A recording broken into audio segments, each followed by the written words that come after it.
हाँ जी, good morning everyone.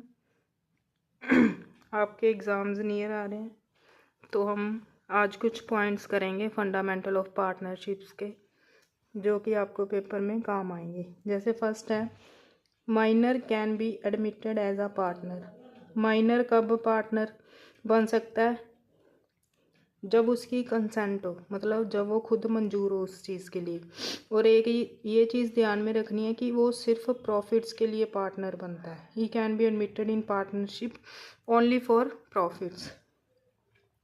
उसके बाद है आउस्टेंसिबल पार्टनर। ये आपने वर्ड पहली बार सुना होगा, तो ध्यान रखना है। इसका मतलब होता है कि जो बंदा अपनी कैपिटल कंट्रीब्यूट नहीं करता, ना ही उसका कोई बिजनेस में इंटरेस्ट होता है, वो अपना नाम बिजनेस को सिर्फ इसलिए देता है क्योंकि उसकी अच्छी रेपुटेशन होती है उस पार्टनर की, ताकि बिजनेस अच्छे से चल सके, पर ना ही वो कैपिटल देता है, ना ही उसका कोई इंटरेस्ट होता है।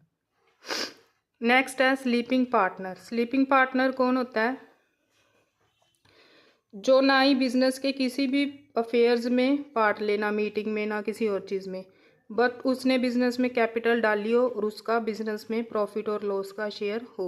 ठीक है, वो होता है स्लीपिंग पार्टनर। इसके बाद है जो रिलेशनशिप होता है पार्टनर का फर्म के साथ, कैसा होता है? ओनर एंड एजेंट का रिलेशनशिप होता है। नेक्स्ट है मैक्सिमम नंबर ऑफ पार्टनर्स कितने हो सकते हैं? 50। मिनिमम कितने हो सकते हैं? 2। पार्टनरशिप डीड का अनदर नेम क्या है?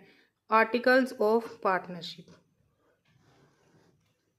हमें पता है कि जब हम पार्टनर्स बनते हैं या पार्टनरशिप बिजनेस स्टार्ट करते हैं तो पार्टनरशिप डीड होती है, पर अगर पार्टनरशिप डीड ना हो तो क्या होता है? पार्टनरशिप एक्ट अप्लाई होता है वहाँ पे। ठीक है, तो अगर वहाँ पे क्वेश्चन आ जाए कि पार्टनरशिप एक्ट कब अप्लाई होता है, तो वो होता है कि जब there is no partnership deed.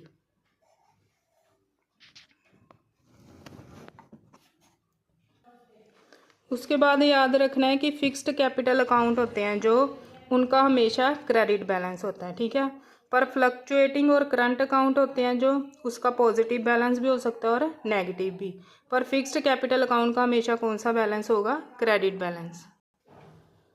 उसके बाद है इंटरेस्ट ऑन कैपिटल। अगर आपको क्वेश्चन आ जाए कि इंटरेस्ट ऑन कैपिटल फर्म के लिए क्या है, फर्म के लिए ये लॉस है, पर पार्टनर्स के लिए या तो ये इनकम है या प्रॉफिट है।